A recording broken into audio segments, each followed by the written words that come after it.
Luciano de Samosata, nacido en Siria, año 125 después de Cristo. Él fue un escritor sirio en lengua griega, uno de los primeros humoristas, perteneciente a la llamada Segunda Sofística.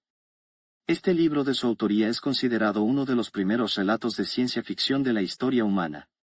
Título: Historia verdadera. Primera parte. Al igual que los deportistas y los que se ocupan en el cuidado del cuerpo no atienden tan solo a mantenerse en forma y a los ejercicios, sino también a una oportuna relajación, que incluso toman por la parte más importante del entrenamiento. Del mismo modo, según creo, es conveniente que el estudioso atareado, tras la lectura de obras serias, relaje su mente y la deje mejor dispuesta para posteriores esfuerzos. Sería la más adecuada diversión para ellos el entrar en contacto con unos escritos que no solo proporcionan el único atractivo de lo delicado y gracioso, sino que además sacan a la luz cierto entretenimiento no reñido con las musas, como supongo que pensarán de la presente obra.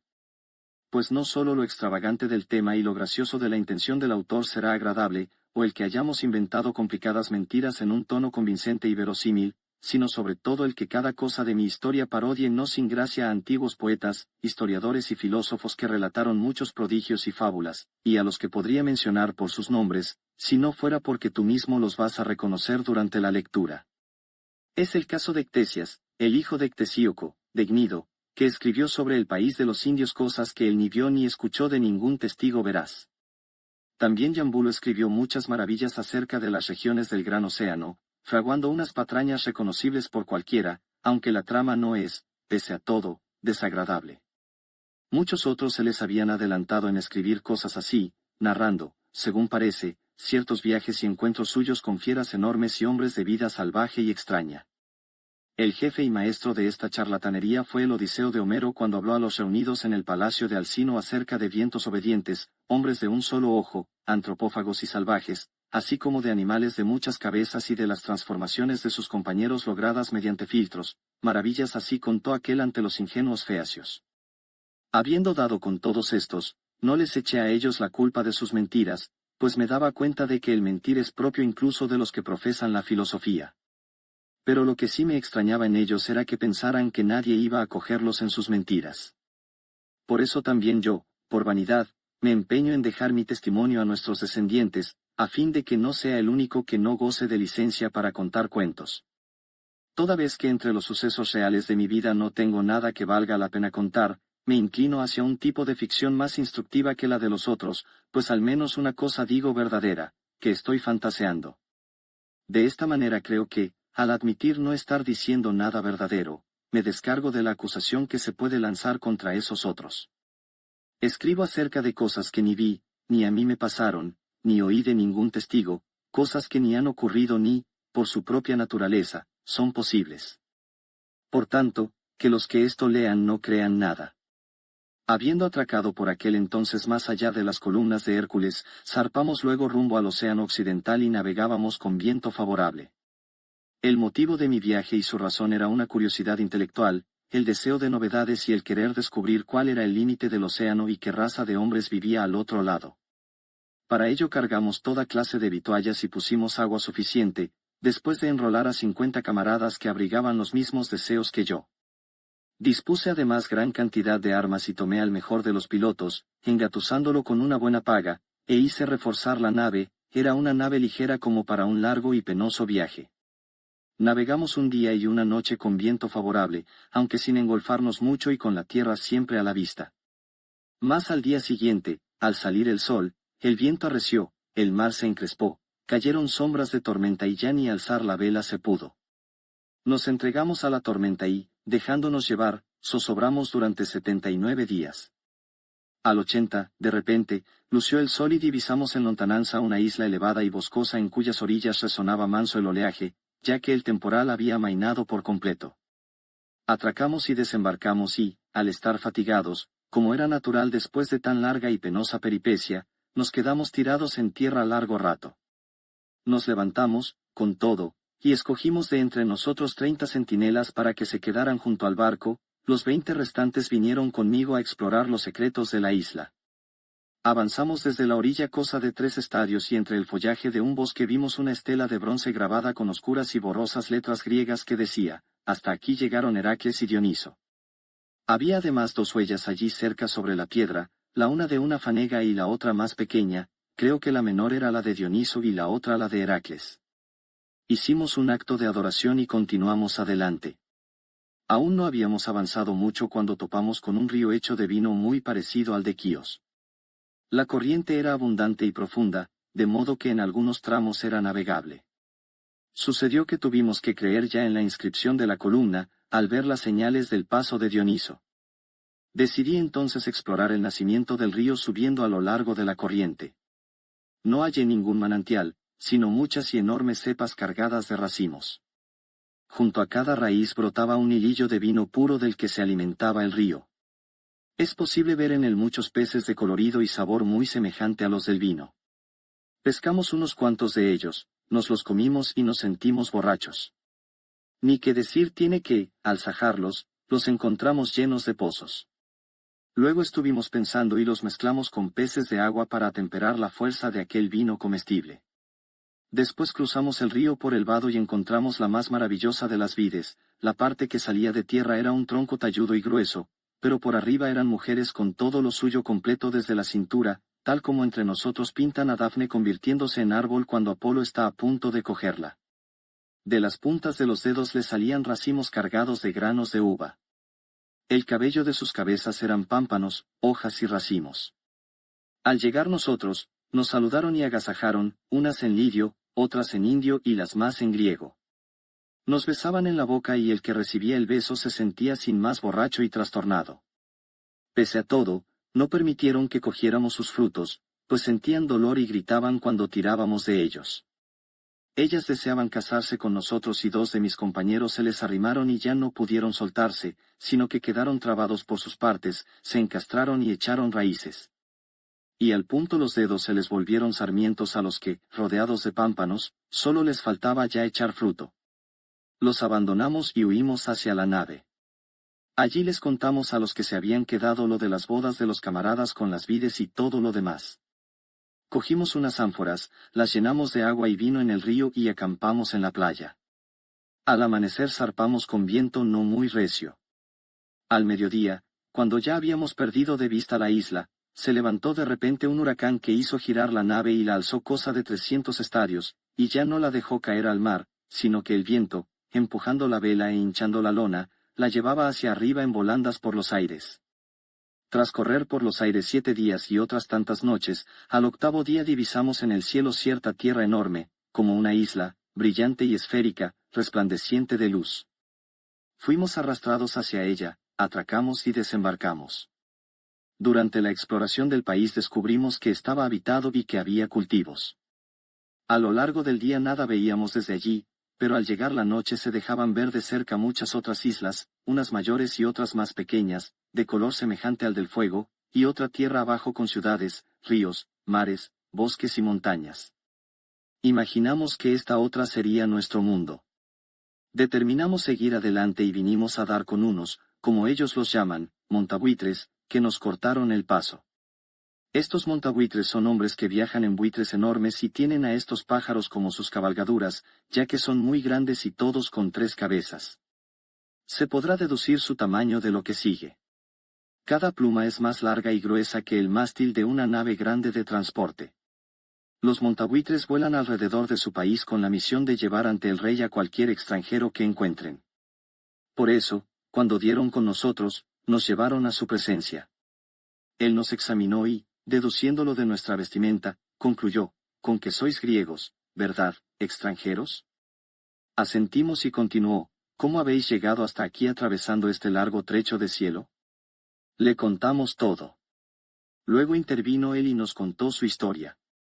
Había sido también un hombre y se llamaba Endimión, tiempo atrás lo habían raptado de nuestra tierra mientras dormía, cuando llegó acá, lo habían hecho rey del país. Nos dijo que aquel país era la luna que nosotros veíamos brillar desde la tierra. Pero nos dio ánimos y nos invitó a no recelar peligro alguno, puesto que, lo que era por él, íbamos a tener a disposición todo lo que necesitáramos. Si llevo adelante con éxito, nos advirtió, la guerra que ahora estoy haciendo contra los habitantes del sol, viviréis en mi patria con mayor ventura que nadie. Le preguntamos quiénes eran los enemigos y cuál la causa del conflicto. Es que Faetonte, respondió, el rey de los habitantes del sol, pues también el sol está habitado como la luna, nos hace la guerra desde hace ya mucho. La cosa empezó por el siguiente motivo. Resulta que decidí fundar una colonia con los más menesterosos de mis súbditos en el lucero del alba, pues estaba salvaje y despoblado. Faetonte sintió envidia e impidió la colonización deteniéndonos a medio camino con sus montahormigas. En esa ocasión, por no contar nosotros con medios equiparables a los suyos, fuimos derrotados y nos retiramos.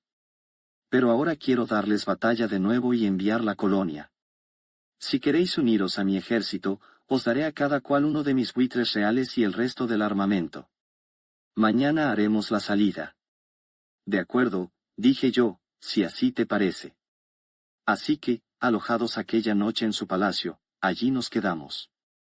Al amanecer nos levantamos y fuimos a nuestros puestos, pues los centinelas señalaron que el enemigo estaba cerca. La cuantía de nuestro ejército era de 100.000 soldados sin contar los porteadores, ingenieros, peones y aliados extranjeros. De ellos, 80.000 eran montabuitres y 20.000 eran pájaro-persas. Estos son unos pájaros enormes cubiertos por todo el cuerpo de hojas verdes en vez de plumas, siendo las plumas de las alas como pencas de lechuga. Detrás de estos estaban alineados los tiramijos y los ajoinfantes. Se unieron también a Endimión sus aliados de la Osa, 30.000 arqueropulgas y 50.000 trotavientos. Los arqueropulgas cabalgan sobre pulgas grandísimas de donde toman su nombre. El tamaño de una de estas pulgas es como de 12 elefantes. Los trotavientos son infantes, van por el aire sin alas y su forma de vuelo consiste en empujar con viento, como a velas de barco, los mantos con que visten.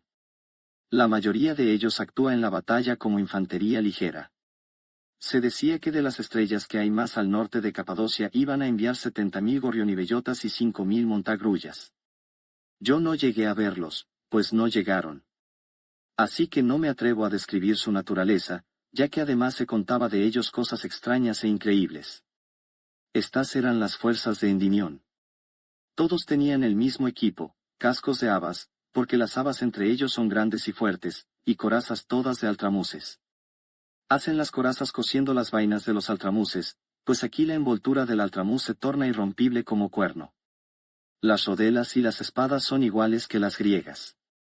En su momento se ordenaron así, el flanco derecho lo ocuparon los montabuitres y el rey con los mejores a su alrededor, nosotros entre ellos. El flanco izquierdo lo ocuparon los pájaro-persas. El centro lo forman los aliados a su albedrío. En cuanto a la infantería, representaba alrededor de 60 millares y se colocaron como voy a contar. Hay entre ellos muchas y enormes arañas, cada una mucho mayor que las cícladas. A ellas ordenó el rey fabricar una tela entre la luna y el lucero del alba. En cuanto terminaron la obra, formando así una llanura, se colocó sobre ella la infantería. Era su jefe Nocherniego, el hijo del rey de la Calma, y otros dos. Por la parte enemiga, el flanco izquierdo lo ocupaban los montahormigas y entre ellos iba Faetonte, son bestias enormes, aladas, semejantes a nuestras hormigas, excepto en una cosa, su tamaño es de 2 yugadas. Y no solo combaten los jinetes, sino también las hormigas con sus tenazas. Se decía que eran alrededor de 50.000. En el flanco derecho se alineaban los aeromosquitos, que también eran alrededor de 50.000, todos arqueros y montados en enormes mosquitos. A su lado iban los aerobailarines, especie de infantería ligera muy efectiva, con ondas disparan rábanos enormes y los alcanzados por el tiro no pueden tenerse ni un momento, mueren y de su herida sale mal olor. Me contaron que untan sus dardos con veneno de malva. Junto a esto se colocaron los troncos de seta, infantería pesada de formación compacta, 10.000 en total. Se llaman troncos de seta porque usan como escudos setas y como lanza tallos de espárrago.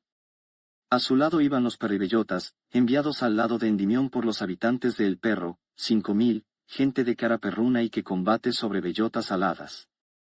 Contaron que, de los aliados, los honderos mercenarios de la Vía Láctea y los nublocentauros acudieron después. Estos últimos llegaron con la batalla ya decidida, de modo que no fueron de utilidad.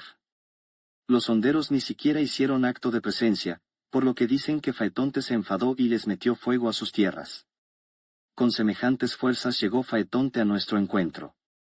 Una vez que se alzaron los estandartes y rebuznaron por cada parte los burros, se sirven de estos en lugar de cornetas, se enzarzaron en la pelea y comenzó la batalla. El flanco izquierdo de los solares huyó enseguida, sin recibir siquiera el embate de los montabuitres. Nosotros los perseguimos causándoles gran mortandad. Pero su flanco derecho se impuso sobre nuestro flanco izquierdo y los aeromosquitos llegaron en su persecución hasta nuestra infantería.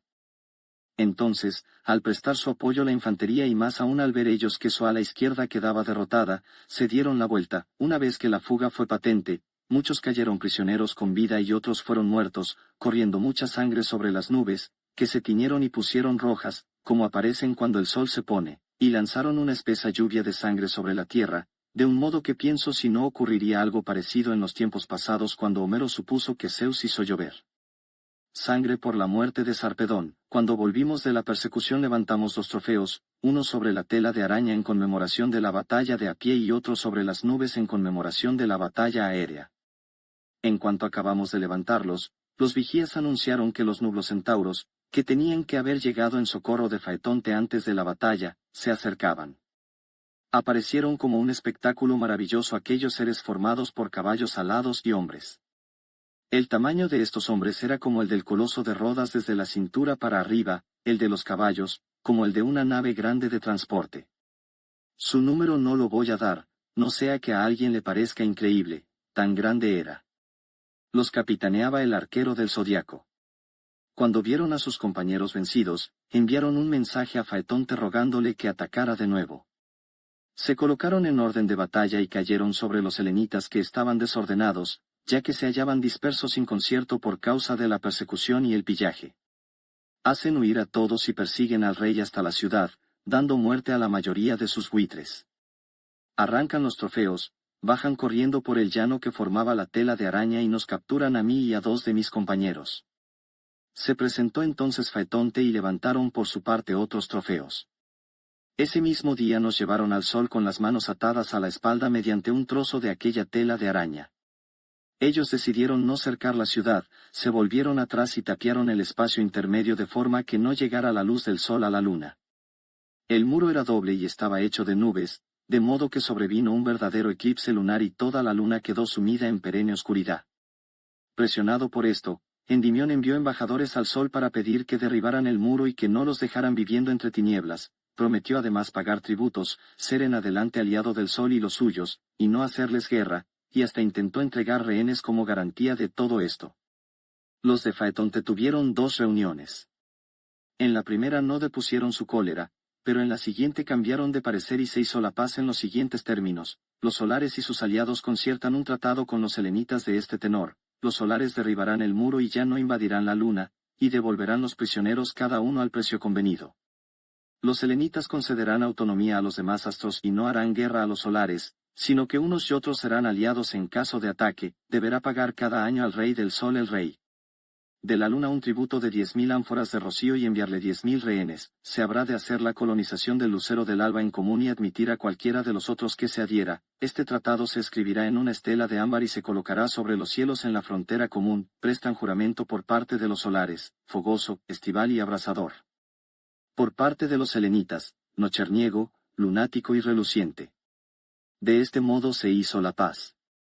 Inmediatamente abatieron el muro y nos devolvieron a nosotros los prisioneros. Cuando llegamos a la luna, nuestros compañeros y el mismo Endimión nos recibieron y nos saludaron con lágrimas. Endimión me pidió que me alojara en su casa y que participara en la colonización, prometiendo entregarme en matrimonio a su propio hijo, pues entre ellos no hay mujeres. Yo no acepté, ni mucho menos, y le supliqué que me mandara abajo al mar. Cuando comprendió que era imposible persuadirme, nos despidió, después de habernos tenido hospedados en su palacio 7 días. Quiero contar todo lo que de raro y maravilloso vi en ese intervalo de tiempo que estuve todavía en la luna. Lo primero de todo es esto de que no nazcan de mujeres, sino de varón. Los varones se casan entre sí y desconocen por completo el nombre de mujer. Hasta los 25 años hacen de esposas, a partir de esa edad hacen de maridos. No engendran en el vientre, sino en la parte ventruda de la pantorrilla. Cuando prende el feto, se hincha la pantorrilla. Al cabo de un tiempo lo desgajan, lo sacan muerto a través de un corte y lo colocan con la boca abierta y cara al viento para que reviva. Seguramente de ahí viene la denominación griega del vientre de la pantorrilla, porque entre ellos es en esa parte donde tiene lugar la preñez y no en la barriga. Voy a contar otra cosa más extraña todavía. Hay allí una raza de hombres llamados los arbóreos, que nacen del siguiente modo. Cortan el testículo derecho a un hombre y lo siembran en el suelo. Brota de ahí un árbol enorme, de carne, como un falo. Tiene ramas y hojas. Sus frutos son bellotas de un codo de tamaño. Cuando maduran, las recogen, las mondan y sacan un hombre. Tienen las vergüenzas de quita y pon, unos pocos de marfil y los demás, los pobres, de madera. Con estos miembros se aparean y juntan en sus matrimonios. Cuando un individuo envejece, no muere, sino que a manera de tenue humo se evapora en el aire. Todos comen lo mismo. Encienden fuego y asan ranas en las brasas, pues entre ellos hay muchas ranas revoloteando por los aires. Cuando están asándolas, se ponen alrededor como si estuvieran a la mesa y aspiran el humo del asado para así saciarse. Con tal condumio se sustentan. Beben aire exprimido en copas, que suelta un caldo como rocío. No pueden orinar ni defecar, porque no tienen los orificios donde nosotros, ni los muchachos ofrecen las posaderas para las relaciones, sino un agujero que tienen en el corvejón sobre las pantorrillas. Consideran hermosos ellos a los calvos y lampiños, llegando a aborrecer a los melenudos. En cambio, en los cometas, pues han venido algunos habitantes de cometas y lo han referido así, consideran hermosos a los melenudos. Además, le nace barba un poco más arriba hasta que necesita ver, entonces se los coloca y ve. Muchos, por haber perdido los suyos propios, utilizan los de otros para ver. Hay también quienes tienen muchos ojos en reserva, son los ricos. Sus orejas son hojas de plátano, excepto las de los que proceden de las bellotas, que las tienen de madera. Otra maravilla vi en el Palacio Real, hay colocado sobre una cisterna no muy profunda un espejo grandísimo.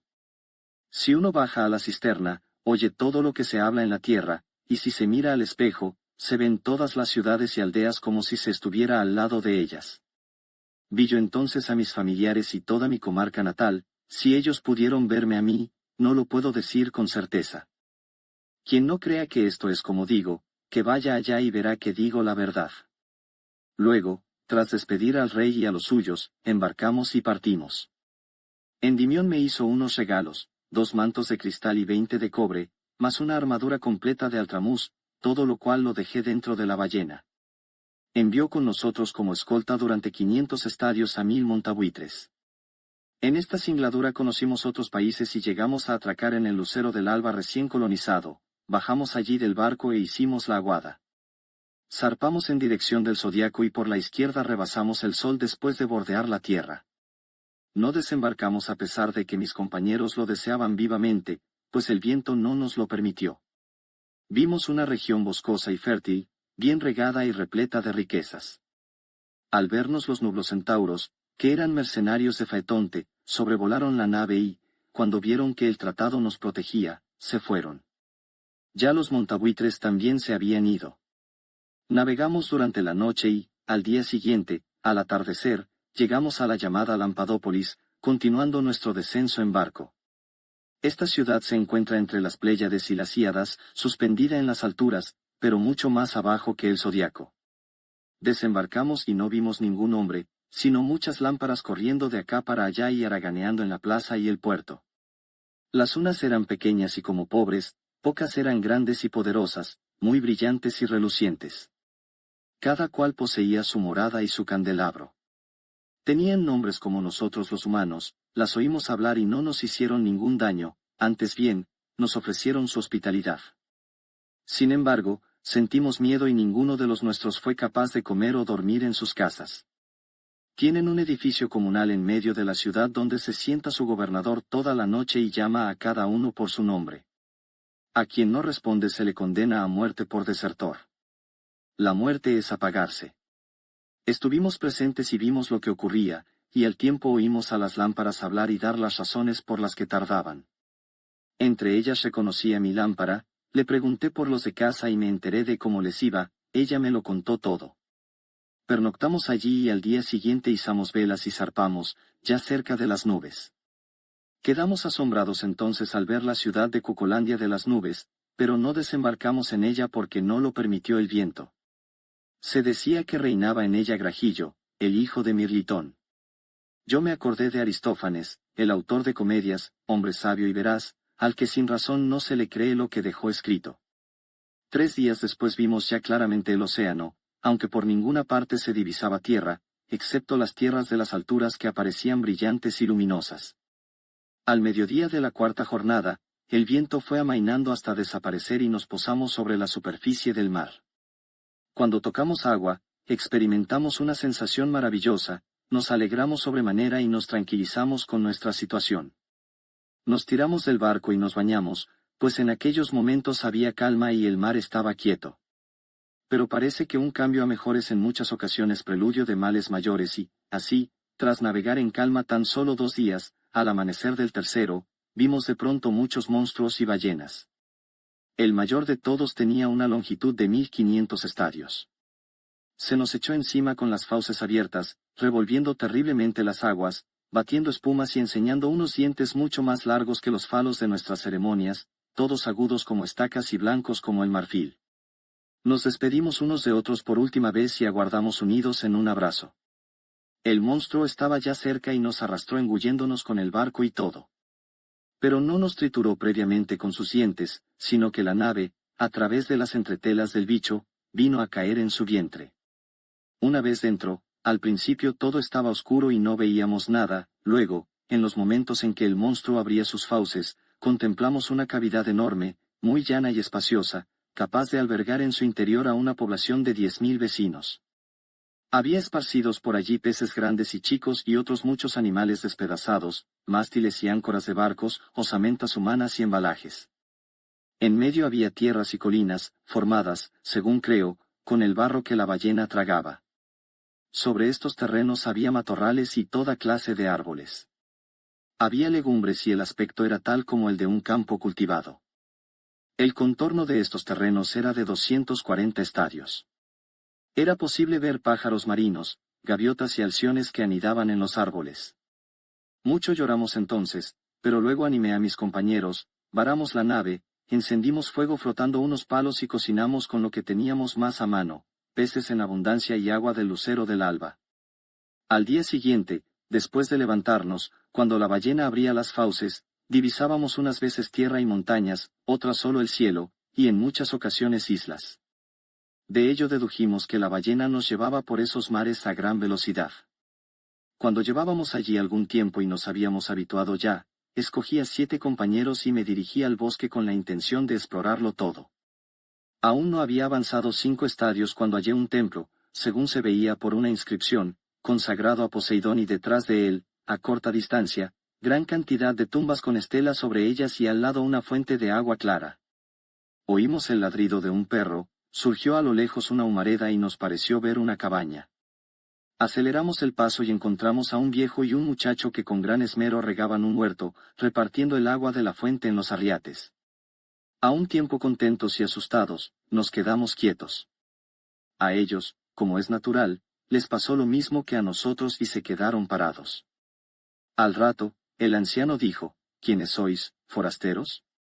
¿Sois acaso divinidades marinas o simples mortales tan desgraciados como nosotros? Porque nosotros éramos hombres que vivíamos en la tierra y ahora vivimos en el mar y navegamos en esta bestia que nos transporta sin saber con certeza lo que nos ocurrirá, pues creemos estar muertos, pero sabemos que estamos vivos. A esto respondí yo, también nosotros somos hombres, padre, unos recién llegados a los que ayer mismo se tragó el monstruo junto con su barco. Hemos venido hasta aquí para ver cómo era esta parte del bosque, pues parecía muy espesa. Seguramente algún genio nos dirigió para que te viésemos y así comprendiéramos que no somos los únicos que estamos encerrados en este bicho. Pero cuéntanos qué te pasó, quién eres y cómo entraste aquí. Pero él contestó que ni nos explicaría ni nos preguntaría nada sin antes agasajarnos con prendas de hospitalidad escogidas de lo que más a disposición tenía, y nos fue llevando de la mano hasta su casa, porque se había construido una casa espaciosa con jergones y otros pertrechos, nos sirvió legumbres, frutos secos y pescado, e incluso escanció vino. Cuando estuvimos completamente hartos, nos preguntó qué nos había sucedido. Le conté todo por su orden, la tempestad, la singladura de la isla y la de los cielos, la guerra y todo lo demás hasta nuestro descenso al vientre de la ballena. Se asombró sobremanera y nos contó su aventura así: soy chipriota de nación, forasteros. Con este hijo mío que aquí veis y con otros muchos criados, hacía un viaje de negocios desde mi tierra a Italia transportando mercancías diversas en esa nave de carga que tal vez hayáis visto destrozada en la boca de la ballena. Hasta Sicilia la travesía fue buena. Allí nos sorprendió un violento temporal y nos alejamos hacia el océano durante 3 días. Entonces topamos con la ballena que engulló a la tripulación entera y solo nosotros 2 nos salvamos, los demás murieron. Luego de enterrar a los compañeros y erigir un templo en honra de Poseidón, llevamos esta vida que veis, cultivando legumbres y comiendo pescado y fruta. Mucho campo, como veis, hay aquí, con viñas numerosas que dan un vino de lo mejor. Tal vez habéis visto una fuente de agua exquisita y muy fresca. Nos hemos fabricado una cama de hojarasca y hacemos fuego siempre que queremos. Incluso cazamos pájaros que se meten aquí dentro volando, pescamos peces vivos acercándonos a las agallas de la bestia, donde además nos lavamos cuando encarta. También más allá hay un lago de 20 estadios de contorno donde se crían peces de todas clases y donde nadamos y navegamos con una barca pequeña que construí. Hace ya 27 años que nos tragó el bicho. La verdad es que esto se podría soportar si nuestros vecinos y colindantes no fueran tan rudos y salvajes, tan fieros e intratables. ¿De manera le dije yo que hay más gente en la ballena? Mucha, respondió, pero inhóspita y de mala catadura. La parte occidental del bosque y la región de la cola la pueblan los alazoneros, raza de ojos de anguila y cara de langosta, belicosa, sañuda y carnívora. La parte del otro costado, a la derecha, la pueblan los tritono-carneros, por arriba semejantes a hombres y por abajo a peces espada, aunque son menos fieros que los otros. En la parte izquierda viven los manos de cangrejo y los cabezas de atún, que han hecho alianza y amistad entre sí. En las regiones centrales habitan los raboduros y los pies palmeados, raza belicosa y muy capaz para la carrera. La parte oriental, la de la boca, está desierta casi toda ella y batida por el mar. A pesar de todo, yo habito esta región porque pago a los pies palmeados un tributo de 500 ostras al año. Así es el país. Vosotros tenéis que pensar cómo nos enfrentaremos a estos pueblos y cómo nos mantendremos. ¿Cuántos son en total? Dije yo. Más de 1000, respondió. ¿Qué armas tienen? Ninguna, excepto espinas de pescado. Entonces dije yo, lo mejor será atacarles, pues nosotros estamos armados y ellos no, y si los derrotamos, viviremos tranquilos el resto de nuestras vidas. Se aprobó mi resolución, volvimos a la nave y tomamos las armas. El motivo de la guerra sería el incumplimiento del tributo, toda vez que ya se acercaba la fecha del pago. Ellos exigieron el tributo. El anciano les respondió con altanería y despachó a los emisarios. Primero los pies palmeados y los raboduros se enojaron con Esquíntaro, así se llamaba, y se presentaron con gran estruendo. Pero nosotros, temerosos de un ataque, aguardábamos bien armados y habíamos dispuesto una emboscada con 25 hombres. Previamente les dimos instrucciones a los emboscados para que en cuanto vieran pasar de largo al enemigo lo acometieran, y así lo hicieron. Ellos atacaron y cortaron la retirada y nosotros, también en número de 25, pues Esquíntaro y su hijo iban en nuestras fuerzas, les embestimos de frente y, trabando combate con valentía y ardor, probamos suerte. Finalmente, los pusimos en fuga y los perseguimos hasta sus madrigueras. Murieron 170 de los enemigos y uno de nosotros, el timonel, al que atravesaron el lomo con una espina de salmonete. Aquel día y aquella noche acampamos en el campo de batalla y levantamos un trofeo hincando una raspa seca de delfín. Al día siguiente, al enterarse los demás, se presentaron. El flanco derecho lo ocupaban los alazoneros con su jefe Pélamo, el flanco izquierdo los cabezas de atún y el centro los manos de cangrejo. Pues los tritonocarneros se quedaron quietos sin decidirse a entrar en alianza con ninguno. Nosotros nos pusimos delante de ellos, cerca del templo de Poseidón, y trabamos batalla con gran griterío. La ballena retumbaba como una caverna. Una vez que los pusimos en fuga, pues iban armados a la ligera, y los perseguimos hasta el bosque, quedamos en lo sucesivo como dueños del territorio. No mucho después enviaron heraldos para recoger sus muertos y hacer propuestas de paz. No nos pareció bien hacer las paces, sino que al día siguiente fuimos hacia ellos y los exterminamos a todos, salvo a los tritonocarneros. Estos, en cuanto supieron lo ocurrido, corrieron por las agallas y se arrojaron al mar. Ocupamos la región ya vacía de enemigos y vivimos en adelante tranquilamente, empleándonos la mayor parte del tiempo en deportes y cacerías, cultivando las viñas, recogiendo los frutos de los árboles. En resumidas cuentas, parecíamos prisioneros en una cárcel enorme e ineludible que lo pasaban bien y gozaban de libertad. 1 año y 8 meses vivimos así.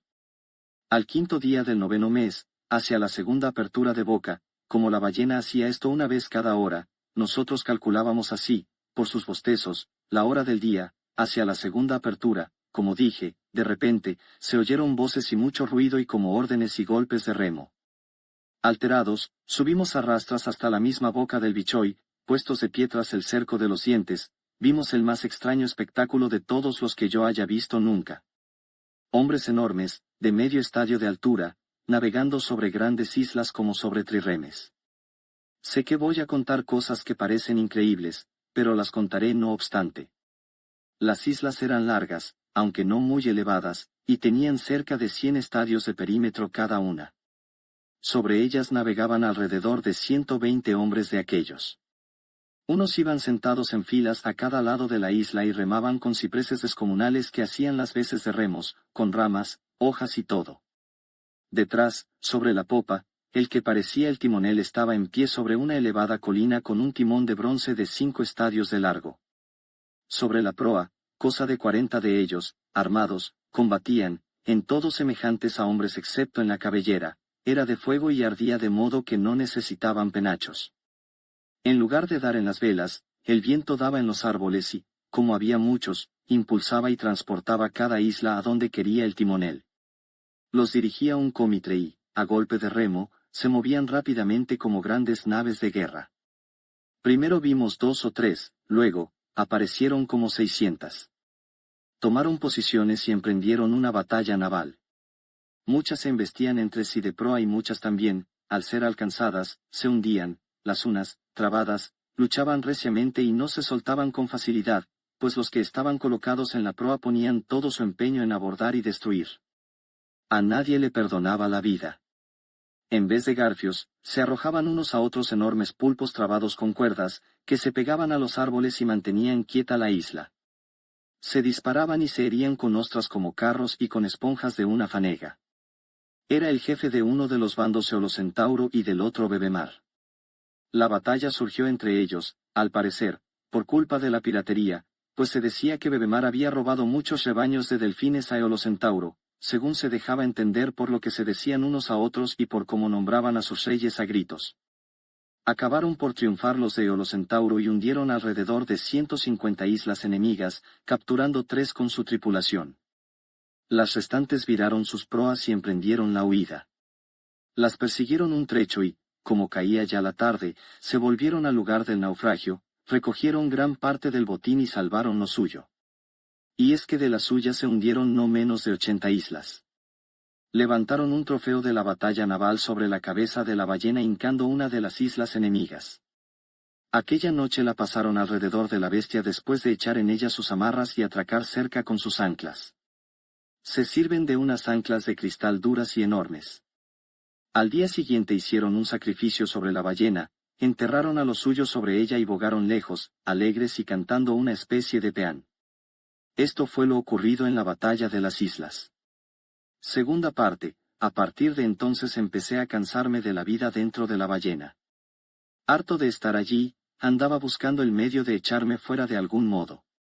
Primero decidimos agujerear el costado derecho y escaparnos, comenzamos a perforar, pero después de haber avanzado cosa de 5 estadios, nada conseguimos. Abandonamos el túnel y decidimos meter fuego al bosque, pues así moriría tal vez la ballena. Y si ello ocurría, la salida iba a sernos fácil. Lo quemamos empezando por la cola, durante 7 días y otras tantas noches la ballena soportó el incendio sin sentirlo. A los 8 o 9 días notamos que se sentía mal, pues bostezaba cada vez con mayor esfuerzo y siempre que lo hacía cerraba la boca rápidamente. A los 10 u 11 días empezó al fin a gangrenarse y apestaba. En la jornada 12ª nos dimos cuenta a tiempo de que si no apuntalábamos sus quijadas en uno de los bostezos del bicho, corríamos el riesgo de morir encerrados en su cadáver. De manera que hincamos en su boca grandes vigas, preparamos la nave y cargamos toda el agua que pudimos y otras provisiones. Esquíntaro iba a ser nuestro timonel. Al día siguiente la ballena murió por fin. Arrastramos la embarcación y la sacamos a través de sus entretelas, la amarramos a sus dientes y poco a poco la botamos al mar. Subimos al lomo de la bestia, hicimos un sacrificio a Poseidón, acampamos allí junto al trofeo durante 3 días, pues no hacía viento ninguno, y al cuarto día zarpamos. Vimos allí muchos muertos de la batalla naval, tropezábamos con ellos, les tomábamos las medidas y quedábamos asombrados. Navegamos algunos días con tiempo apacible, luego sopló recio el viento del norte, vinieron fríos y con ellos se heló todo el mar, no solo en la superficie, sino también hacia lo hondo, unas 300 brazas, de manera que bajamos del barco y pudimos caminar sobre el hielo. Como el viento persistía y no podíamos aguantar, decidimos, siguiendo las indicaciones de Esquíntaro, cavar en el hielo una caverna espaciosa y en ella nos refugiamos durante 30 días. Hacíamos fuego y comíamos el pescado que capturábamos abriendo unos agujeros en el suelo. Cuando se acabaron nuestras provisiones, salimos y sacamos la nave del hielo en que estaba incrustada, extendimos la vela y navegamos deslizándonos suave y lentamente por el hielo. A los 5 días salió el sol, el hielo se derritió y todo se volvió de nuevo agua. Tras navegar cosa de 300 estadios, fuimos a parar a una isla pequeña y desierta en la que hicimos la aguada, pues ya se nos había acabado la provisión, cazamos con arco 2 toros salvajes y zarpamos. Estos toros no tenían los cuernos sobre la testuz, sino por debajo de los ojos, como quería Momo. No mucho después nos adentramos en un mar que no era de agua, sino de leche. Divisamos en él una isla blanca llena de viñedos. Era la isla un sólido queso, según pudimos comprobar luego cuando comimos trozos de él, de unos 25 estadios de contorno. Las viñas estaban repletas de racimos y, al pisarlos, bebimos de ellos leche en vez de vino.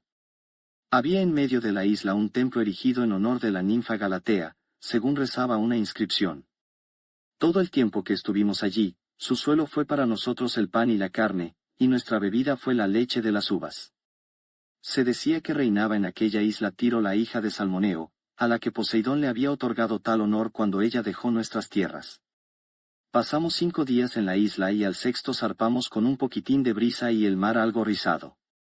A los 8 días, ya navegando en agua salada y azul fuera del mar de leche, vimos correr por la superficie del mar muchos hombres en todo semejantes a nosotros, en el cuerpo y la estatura, mas no en los pies. Estos miembros eran de corcho, que es por lo que yo creo que se les da el nombre de corchípodos. Quedamos asombrados de ver que no se hundían, sino que se mantenían sobre las olas y sobre ellas caminaban tranquilamente. Se acercaron y nos saludaron en griego, diciéndonos que se dirigían a toda prisa hacia su patria, Corcho. Se colocaron a nuestro lado y nos escoltaron un trecho, luego se dieron la vuelta y, tras desearnos buen viaje, tomaron su ruta. Al poco tiempo aparecieron muchas islas y cerca, a babor, Corcho, que era donde aquellos se encaminaban, una ciudad construida sobre un ingente y redondo corcho. Hacia adelante y más a la derecha había 5 islas grandísimas y muy altas en las que ardía mucho fuego. Por la parte de proa divisamos una sola isla llana y baja, distante no menos de 500 estadios. Ya estábamos cerca cuando sopló sobre nosotros una brisa maravillosa, suave y perfumada, como dice el historiador Heródoto que huele en los aires de la Arabia feliz. Semejantes a los de rosa, narciso, jacinto, lirio, violeta y aun mirra, laurel o la flor de la vid, tales eran los efluvios que nos llegaban.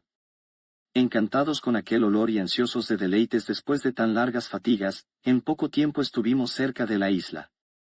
Ya allí, vimos alrededor muchos varaderos acogedores y espaciosos, ríos diáfanos que desembocaban plácidamente en el mar, prados también y bosques con pájaros cantores que trinaban, muchos en la playa y otros más en la enramada.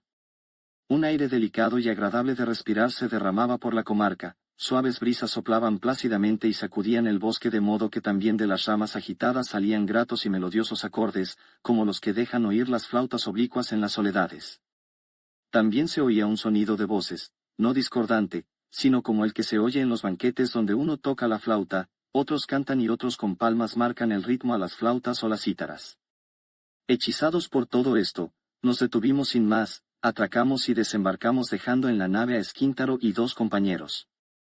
Avanzamos por un prado florido y vinimos a dar con unos centinelas y guardias de frontera que nos ataron con guirnaldas de rosas, pues esta es la más recia atadura entre ellos, y nos llevaron ante el gobernador. Por el camino les oímos decir que la isla es la que llaman de los bienaventurados y que su gobernador era el cretense Radamanto. Nos llevaron a su presencia y éramos los cuartos en la lista de espera entre los que iban a comparecer a juicio. La primera comparecencia fue la de Ayante, el hijo de Telamón, sobre quien tendría que sentenciarse si quedaba admitido o no entre los héroes. Se le acusaba de haberse suicidado después de volverse loco. En última instancia, tras un largo debate, Radamanto decidió ponerlo en manos de Hipócrates de Cos para que le administrara una dosis de eléboro. Una vez curado, se le admitiría ya en el grupo. El segundo fue un pleito amoroso. Teseo y Menelao litigaban por Helena para ver con cuál de los dos tenía que vivir. Radamanto determinó que debía vivir con Menelao en vista de lo mucho que éste había sufrido y arriesgado por culpa de su matrimonio. Porque resultaba que Teseo tenía además otras mujeres, la Amazona y las hijas de Minos. En tercer lugar, se debatió cuál de los dos, Alejandro, el hijo de Filipo, o Aníbal, el cartaginés, ostentaría la preeminencia. Se resolvió que Alejandro fuera por delante y se le puso un asiento junto a Ciro el Grande de Persia. Nos llegó a nosotros la vez en el cuarto turno y el juez nos preguntó qué era lo que había sucedido para que, a pesar de estar vivos todavía, llegáramos a la región sagrada. Le contamos todo punto por punto y, luego, haciéndonos salir, deliberó largo rato y consultó con sus colegas sobre nuestra suerte, ya que junto a él estaban sentados otros muchos consejeros, tales como Aristides el Justo. Cuando lo tuvo decidido, se sentenció que cuando muriésemos tendríamos que rendir cuenta de nuestra entrometida expedición, pero que de momento podríamos vivir cierto tiempo en la isla con los héroes antes de partir. Se fijó el plazo de nuestra estancia en no más de 7 meses. Inmediatamente las guirnaldas se nos deshicieron solas y quedamos libres. Nos dirigimos a la ciudad para asistir al banquete de los bienaventurados. La ciudad era toda de oro y las murallas de esmeralda. Tenía 7 puertas, todas de una sola pieza tallada en madera de cinamomo. El pavimento de las calles y los aledaños de la muralla por su parte interna eran de marfil. Los templos de los dioses están construidos de berilo y en ellos se alzan enormes altares monolíticos de amatista sobre los que hacen sus hecatombes. Alrededor de la ciudad corre un río de mirra de la mejor que mide 100 brazas reales de ancho y 5 de profundidad, muy manso para practicar la natación. Tienen por baños grandes casas de cristal calentadas con leña de cinamomo. En lugar de agua en las bañeras, se utilizó agua caliente. Los vestidos que gastan son de tela de araña y color púrpura. Los héroes como tales no tienen cuerpo, son intangibles, descarnados, dejan ver tan solo bulto y silueta. Pero a pesar de ser incorpóreos, tienen vida, se mueven, piensan, hablan entre ellos, en una palabra, parece como si sus almas desnudas se desenvolvieran allí revestidas de un simulacro de cuerpo. Si no los tocas, no puedes decir que no es un cuerpo lo que ves, pues son como sombras en pie, aunque no negras. Ninguno envejece, sino que se quedan con la edad que tenían al llegar. Tampoco hay noche entre ellos, ni día decididamente claro, es una luz la de esta tierra como la del crepúsculo que precede a la aurora. No conocen más que una estación del año, siempre es para ellos primavera, no les sopla más que un viento, el céfiro. La tierra cría toda clase de flores y plantas, así frutales como de sombra. Las viñas rinden su cosecha 12 veces al año, por lo que cada mes hay vendimia. Los granados, manzanos y demás frutales dicen que fructifican 3 veces al año, pues en un solo mes, suminoano, cosechan 2 veces. En lugar de granos, las espigas dan en sus puntas panes de verdad, como si fueran hongos. Alrededor de la ciudad hay 365 fuentes de agua y otras tantas de miel y 500 de mirra, aunque estas más pequeñas, corren 7 ríos de leche y 8 de vino. El banquete se celebra fuera de la ciudad, en los llamados campos elíseos. Todo alrededor de un hermoso prado se extiende un espeso bosque que exhala toda clase de aromas y da su sombra a comensales cuyos lechos son las flores. Los vientos sirven y traen cada plato, pero no los vinos. Y es que para nada necesitan coperos, Como quiera que alrededor de las mesas hay unos árboles crecidos de cristal muy claro cuyos frutos son vasos de las más variadas formas y tamaños. Cuando llega uno al banquete, corta una o dos copas y las pone a la mesa y al punto se llenan de vino solas. Así es como beben. Para las guirnaldas, ruiseñores y otros pajarillos recogen flores de los prados vecinos con sus picos, revolotean sobre los comensales y, entre gorjeos, dejan caer sobre ellos una nevada de flores. Se perfuman de la siguiente manera. Espesas nubes extraen la mirra de las fuentes y del río, se colocan sobre el banquete y, dejándose estrujar suavemente por el viento, vierten una especie de oloroso rocío. Durante la comida distraen el tiempo con poesías y canciones. Sus preferidos son los cantos épicos de Homero.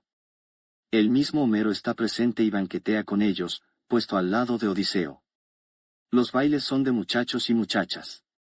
Los dirigen y acompañan Eunomó de Locros, Arión de Lesbos, Anacreonte y Estesícoro.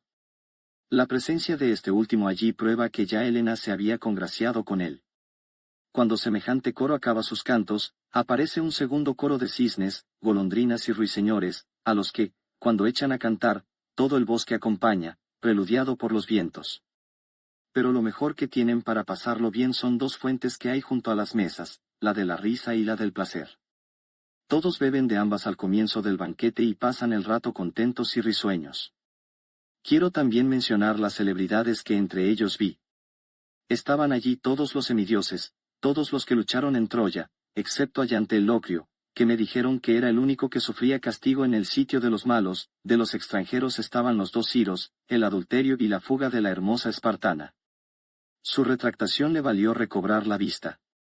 Anacarsis el escita, Salmoxis el tracio, Numa el itálico, Licurgo el lacedemonio, los atenienses Foción y Telo y los 7 sabios, excepto Periandro. Vi también a Sócrates, el hijo de Sofronisco, charlando con Néstor y Palamedes. A su lado estaban Jacinto de Lacedemonia y Narciso de Tespias, Hilas y otros niños bonitos. Me pareció que Sócrates estaba enamorado de Jacinto, pues casi siempre era a Narciso a quien refutaba. Contaban que Radamanto estaba furioso con él y varias veces le había amenazado con echarlo de la isla si seguía diciendo bobadas, manejando su ironía y negándose a pasarlo bien. Platón era el único que no se encontraba allí, se decía que estaba en su utópica república.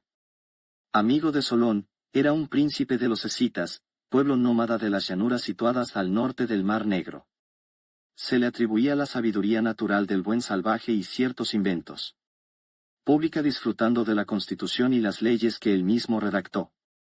Por el contrario, los secuaces de Aristipo y Epicuro gozaban de la mayor consideración entre ellos por ser agradables, risueños y amigos de banquetes. También andaba por allí Esopo el frigio, hacía las veces de bufón. Diógenes de Sinope ha cambiado tanto su forma de vida, que no solo se ha casado con Laida la cortesana, sino que además muchas veces, cuando está borracho, se levanta a bailar y hace payasadas. De los estoicos no hay ninguno, pues se dice que todavía están sube que te sube por la empinada montaña de la virtud. De Crisipo oímos decir que no tendríamos posibilidades de venir a la isla antes de someternos a su cuarta cura de el Éboro. De los académicos se contaba que querían venir, pero estaban indecisos, discutiendo si se podría llegar a una conclusión sobre la existencia de una isla como esta. Pero mi opinión es que los académicos tienen miedo del juicio de Radamanto, toda vez que han abolido por su cuenta y riesgo toda facultad de juzgar. Dicen que muchos de ellos habían decidido acompañar a los que ya están aquí, pero a medio camino se volvieron por pereza mental y por no poder llegar a una conclusión. Estos eran los más célebres de los que allí moraban. Honran ellos a Aquiles, más que a ningún otro, y después de él a Teseo. En cuanto al amor y sus goces, se conducen como diré ahora. Se ayuntan con mujeres y niños en público y a la vista de todos sin sentir ninguna vergüenza. Solo Sócrates hace protestas de que sus relaciones con los muchachos son únicamente amistosas, si bien todos lo acusan de perjuro, ya que en numerosas ocasiones Jacinto y Narciso afirman haber tenido relaciones plenas, a pesar de lo que diga el otro. Las mujeres son comunes a todos y ninguno desea la del prójimo, pues en esto son totalmente platónicos. También los muchachos, sin objetar nada, se entregan a quienes lo desean. Así que pasaron 2 o 3 días, me acerqué al poeta Homero y, como los dos teníamos tiempo, le pregunté, entre otras cosas, de dónde era, ya que esta es la cuestión más debatida entre nosotros. Me dijo que no ignoraba que unos lo consideraban natural de Quíos, otros de Esmirna y muchos de Colofón, pero aseguraba ser de Babilonia y que entre sus paisanos se llamaba Tigranes y no Homero, que después se convirtió en rehén entre los griegos y de ahí le vino su nuevo nombre. Igualmente, le pregunté por los versos tenidos por espurios, si era verdad o no que él los había compuesto, y me confesó que todos eran suyos. De manera que yo acuso de flagrante charlatanería a los filólogos seguidores de Zenódoto y Aristarco.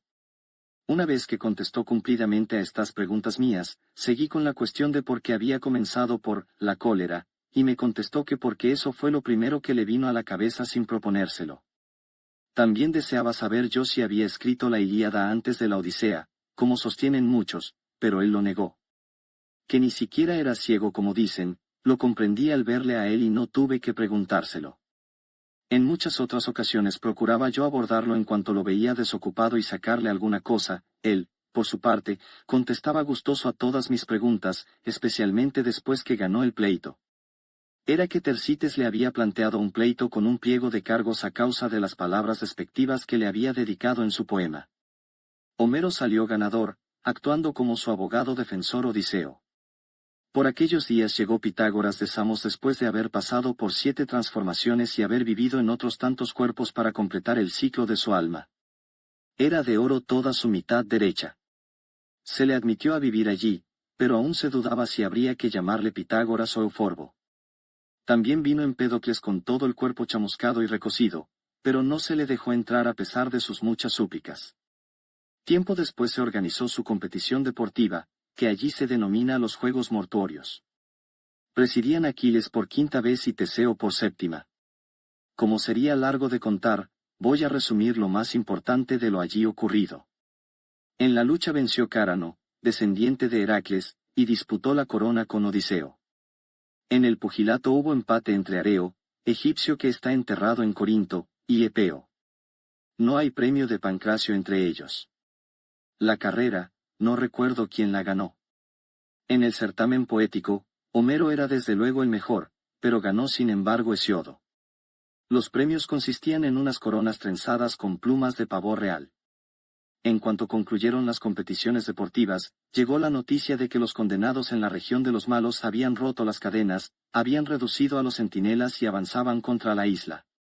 Se decía que eran sus caudillos Falaris de Agrigento, Busiris de Egipto, Diomedes de Tracia y las bandas de Escirón y Pitiocamptes. Cuando Radamanto supo del ataque, colocó a los héroes en orden de batalla a la orilla del mar. Hacían de jefes Teseo, Aquiles y Allante Telamonio, cuerdo ya. Trabaron combate y vencieron los héroes. Aquiles más que ninguno contribuyó a la victoria. También se distinguió Sócrates, situado en el flanco derecho, mucho más que cuando en vida combatió en Delión, como que le atacaron 4 enemigos y ni huyó ni se le demudó el semblante. Le concedieron luego por ello una recompensa, un hermoso y extenso jardín en las afueras de la ciudad donde reúne a sus cofrades para charlar, llamó al paraje Academia de la Muerte. Capturaron a los vencidos, los amarraron y los expulsaron para que fueran sometidos a castigos aún mayores. Homero llegó a cantar esta batalla en un poema y a mi partida me encargó que trajera el libro al mundo de los hombres. Lo perdí luego entre otras cosas mías. Pero el poema empezaba así: cántame ahora, musa, la lucha de los héroes muertos. Cosieron entonces habas, según es costumbre entre ellos cuando ganan una guerra, celebraron un banquete de victoria y organizaron una gran fiesta. Solo Pitágoras no participó en ella, sino que se sentó más allá porque le daban asco las habas. Habían transcurrido ya 6 meses y a la mitad del 7º se organizó una revolución. Ciniras, el hijo de Esquíntaro, alto y hermoso él, se había enamorado hacía tiempo de Helena y todos sabían ya que ella estaba locamente enamorada del mozo.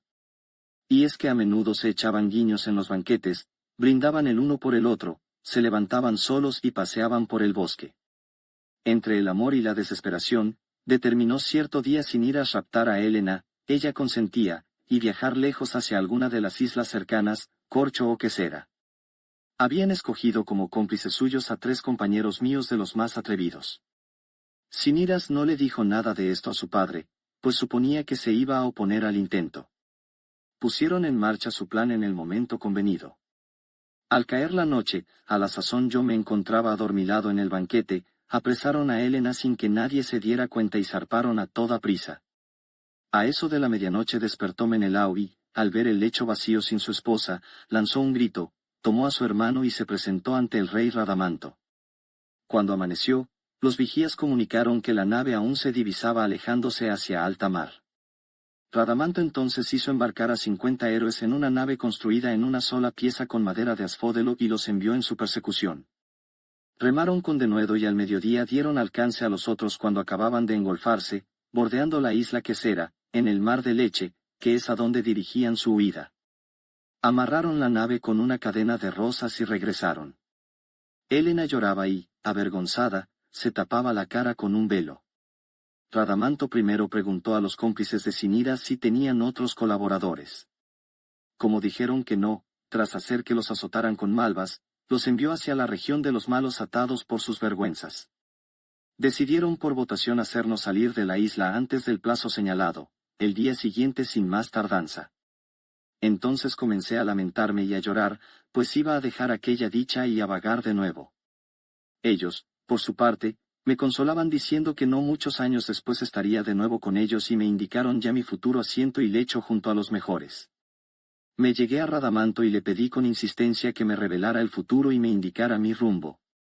Me respondió que llegaría a mi país tras mucho vagar y correr peligros. El momento del regreso no lo quiso precisar, si bien, señalándome las islas vecinas, se divisaban 5 y una sexta más allá, me dijo, las más cercanas son las de los malos, esas de las que se ve salir humo en abundancia, y aquella sexta es la ciudad de los sueños.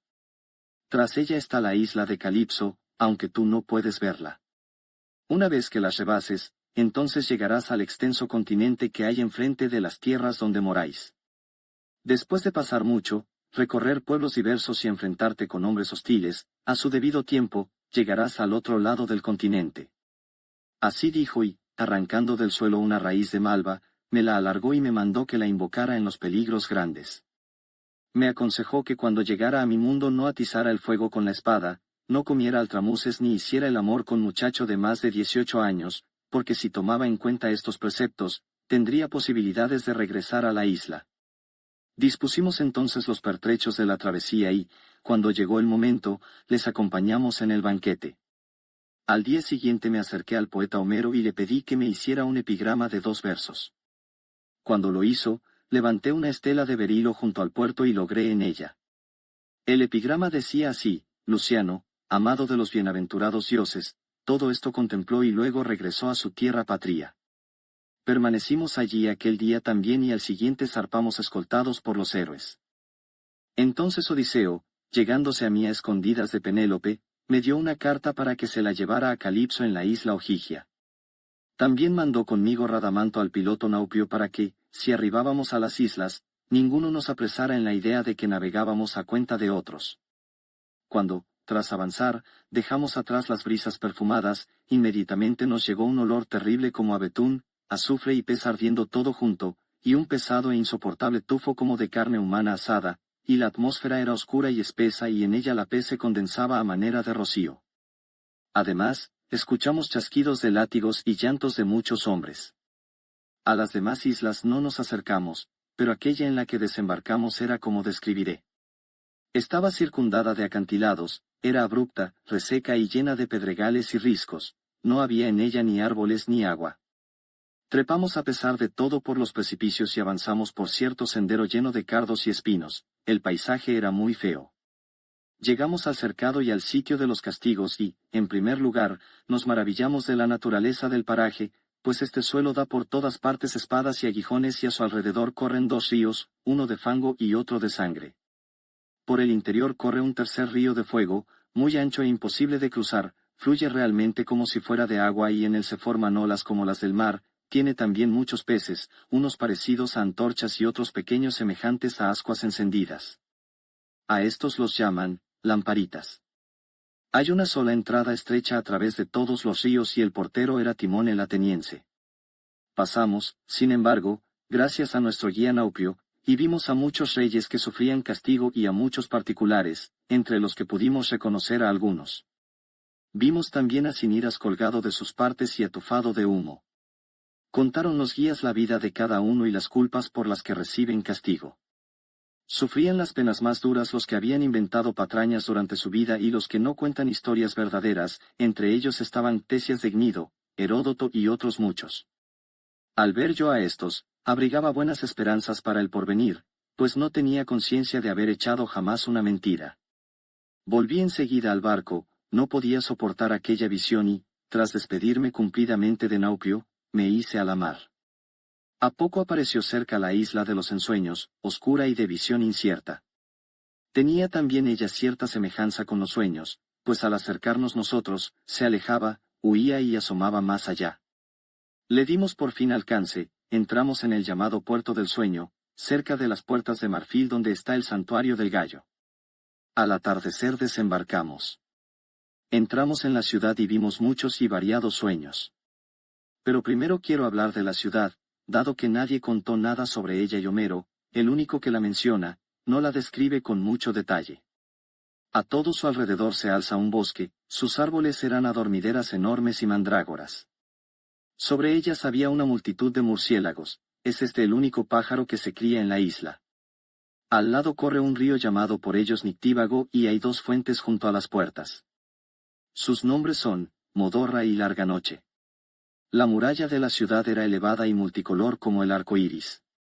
No hay dos puertas como contó Homero, sino cuatro, dos miran hacia la llanura de la Flojera, una hecha de hierro y la otra de arcilla. Dicen que por ellas salen los sueños terroríficos, sanguinarios y crueles. Las otras dos miran al puerto y al mar, una es la de cuerno, por la que entramos, y la otra la de marfil. Conforme se entra a la ciudad, a la derecha, está el templo de la noche, pues a esta es a la que más honran entre los dioses, y también al gallo, cuyo templo está junto al puerto, y a la izquierda el palacio de sueño, ya que éste gobierna entre ellos, nombrando dos sátrapas o delegados, Pesadillesco, hijo de Volvegüero, y Ricolumbreras, hijo de Fantasmón. En medio de la plaza hay una fuente a la que llaman la Galvana. Al lado se alzan dos templos, el de la mentira y el de la verdad. Allí está su santuario y su oráculo, que dirige con sus profecías Antifonte, el intérprete de los sueños, habiendo recibido este cargo del propio sueño. La naturaleza y figura de los sueños no era para todos la misma, los unos eran grandes, hermosos y bien proporcionados, los otros pequeños, deformes, unos relucientes de oro, al parecer, y los otros pobres y vulgares. Los había alados y portentosos, algunos arreglados como para un festival, bien como reyes o como dioses, los demás también estaban vestidos de otros personajes. Reconocí a muchos por haberlos visto antes en nuestro mundo. Ellos a su vez se me acercaron y saludaron como viejos conocidos. Nos tomaron y, tras adormecernos, nos hospedaron espléndida y debidamente. El resto de la acogida lo dispusieron con magnificencia y nos prometieron convertirnos en reyes o sátrapas. Algunos incluso nos llevaron a nuestra patria, nos enseñaron a los nuestros y en el mismo día nos hicieron regresar. Estuvimos entre ellos 30 días y otras tantas noches pasándolo bien y dormidos. Luego, de pronto, estalló un gran trueno, nos despertamos, saltamos de la cama y, después de hacer provisión de víveres, nos hicimos a la mar. De ahí a 3 días tocamos tierra y desembarcamos en la isla Ogygia. Antes de entregarla, abrí la carta y leí lo escrito. Decía así, Odiseo a Calipso. Salud. Has de saber que yo, en cuanto me hice a la mar con la balsa que me fabriqué junto a ti, naufragué y a duras penas pude, con la ayuda de Leucotea, llegar a salvo a la tierra de los feacios, los cuales me enviaron a mi casa, donde encontré un gran número de pretendientes de mi mujer dándose la gran vida en mi hogar. Los maté a todos y luego fui muerto por Telégono, el hijo que tuve con Circe. Ahora estoy en la isla de los bienaventurados, totalmente arrepentido de haber dejado mi vida junto a ti y la inmortalidad que me ofreciste. Si se me presenta la ocasión, correré a reunirme contigo. Esto decía la carta y que nos acogiera en buena hospitalidad.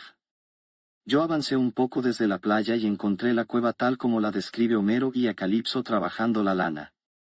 Cuando tomó la carta y la leyó, primeramente lloró largo rato, luego nos agasajó con su hospitalidad y un espléndido banquete, nos preguntó por Odiseo y Penélope, interesada en saber cómo era de cara y si era tan decente como Odiseo aseguraba en tiempos con orgullo. Le contestamos conforme a lo que creímos que sería más de su agrado. Volvimos luego junto al barco y dormimos en la playa. Al amanecer zarpamos con un viento bastante recio. Después de sufrir los embates de un temporal durante 2 días, al tercero topamos con los calabazopiratas. Son unos hombres salvajes de las islas vecinas que asaltan a los navegantes que pasan por allí. Sus barcos son grandes, de una longitud de 60 codos, y están hechos de corteza de calabaza. En efecto, ponen a secar calabazas, las ahuecan sacándoles la pulpa y las botan al mar. Para los mástiles se sirven de cañas y en lugar de velas usan hojas de calabaza. De modo que nos atacaron con sus tripulaciones e hirieron a muchos de los nuestros disparando pepitas de calabaza. La batalla naval se prolongó indecisa durante mucho tiempo hasta que a eso del mediodía vimos navegar hacia los calabazopiratas a los boganueces. Eran unos y otros enemigos declarados, según pudimos comprobar. En efecto, cuando los calabazopiratas vieron que los boganueces les atacaban, se desentendieron de nosotros, viraron sus naves y las dirigieron contra estos. Entretanto, nosotros izamos velas y los dejamos en su particular batalla. Probablemente los boganueces saldrían ganadores, puesto que eran más, disponían de 5 tripulaciones, y luchaban con naves más poderosas, eran medias cáscaras de nueces vacías, de 15 brazas de longitud cada una. Una vez que los perdimos de vista, curamos a los heridos y luego nos mantuvimos armados y en guardia, dispuestos a recibir un ataque en cualquier momento. No en vano, aún no se había puesto el sol cuando desde una isla desierta se nos vinieron encima cosa de 20 hombres cabalgando a lomos de enormes delfines. Se trataba de otros piratas. Los delfines los transportaban con gran seguridad mientras daban saltos y relinchaban como caballos. Cuando estuvieron cerca, se separaron unos a un lado y otros a otro y nos dispararon con plumas de calamar y ojos de cangrejo. Les respondimos con una andanada de flechas y venablos sin que pudieran resistir, heridos los más, huyeron en dirección de la isla. Hacia la medianoche, estando la mar en calma, sin que nos diéramos cuenta, encallamos en un enorme nido de alción. Tenía 60 estadios de circunferencia. La hembra del alción navegaba encima empollando los huevos y no resultaba mucho más pequeña que su nido. Al emprender el vuelo, poco faltó para que hundiera nuestro barco con el vendaval que levantaron sus alas. El pájaro se alejó lanzando un chillido quejumbroso. Desembarcamos y, al amanecer, pudimos ver bien el nido, semejante a una balsa enorme, construida con grandes ramas. Había en ella 500 huevos, cada uno de ellos mayor que una tinaja de quíos. Ya se dejaban ver los polluelos dentro y piaban. Ayudándonos de hachas, quebramos uno de los huevos y sacamos un pollo desplumado más gordo que 20 buitres. Se contaban historias fabulosas, como que anidaba sobre las olas y los vientos se calmaban en los días de la puesta de huevos. Cuando en nuestra nave nos alejamos del nido una distancia como de 200 estadios, se produjeron ante nosotros prodigios grandes y maravillosos. El cuello de cisne del mascarón de proa echó plumas y graznó. Esquíntaro, el timonel, que era completamente calvo, crió pelos. Pero lo más estupendo de todo fue que el mástil de la nave retoñó y por arriba le salieron ramas con frutas en las puntas, higos y uvas negras en agraz. Al ver esto, nos intranquilizamos, como es natural, e hicimos una súplica a los dioses por lo extraño del portento. Aún no habíamos avanzado 500 estadios cuando vimos una enorme y espesa selva de pinos y cipreses. Calculamos que podía ser un continente, pero era un mar insondable sembrado de árboles sin raíz. Sin embargo, los árboles se mantenían firmes, inmóviles, derechos y como sobrenadando. Nos acercamos y, al percatarnos de la realidad, no sabíamos qué hacer, ya que ni era posible navegar a través de los árboles, porque eran gruesos y densos, ni era fácil darse la vuelta. Me subí al árbol más alto e intenté ver cómo era la otra parte. Vi que el bosque tenía unas dimensiones de 50 estadios, o poco más, y que más allá se divisaba otro océano. Decidimos colocar la nave sobre el ramaje de los árboles, que era espeso, y deslizarnos como pudiéramos sobre él. Así lo hicimos. Amarramos la nave con una larga maroma, ascendimos a la copa de los árboles y con gran trabajo la izamos a lo alto, la depositamos sobre las ramas, abrimos velas como en el mar y navegamos empujados por un viento que iba arreciando. Me acordé del poema aquel de Antímaco que dice, a quienes navegan por boscosas rutas.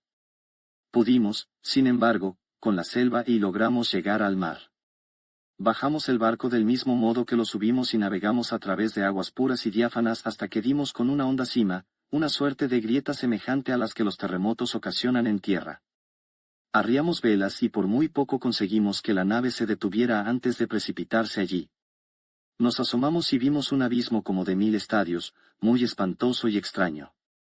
El agua se tenía firme en sus paredes como cortada a pico. Miramos alrededor y vimos a la derecha, no muy lejos, un puente de agua que unía los mares por su superficie y que iba de un mar a otro.